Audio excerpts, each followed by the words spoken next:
ওই না গামলা ধরে বসিয়ে দিয়েছি, ওখানে নিজেও খানিকটা সাঁতার কাটো, 240 টাকা শ্রাদ্ধ করে, সঙ্গে নিজে কিছুটা খাও। সব রসগোল্লাই তোমায় দিয়েছি, 4টে খেয়েছো, ওখানে বোধহয় আর 9টা আছে। আর আমি একটা টেস্ট করেছিলাম, আমি বলবো না, তুই বলবি টেস্ট করে। কাল সকালবেলা ল্যাংড়া পায়ে রাস্তা থেকে গিয়ে ভিক্ষে করে আমাকে 240 টাকা ফেরত দিবি।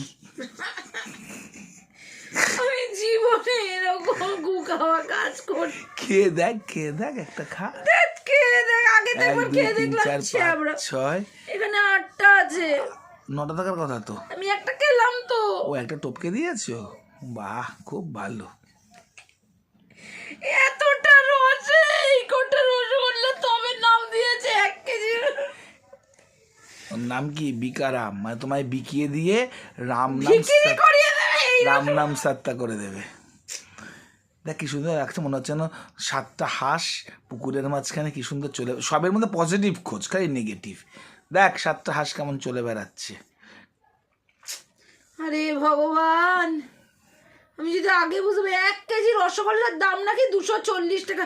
রসগোল্লা নেই, 5 কেজি রস। দিদি বাবা গো। আমি কলকাতার রসগোল্লা, আমি কলকাতার এত রসগোল্লা।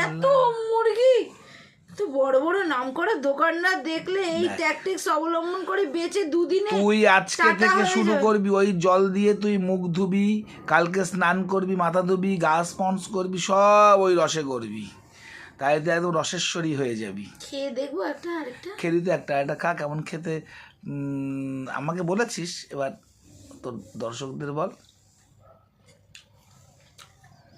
নরম, স্পঞ্জের মতন। ছোটবেলায় 50 পয়সার রসগোল্লা খেতাম, ঠিক সেটা হলো সাইজ।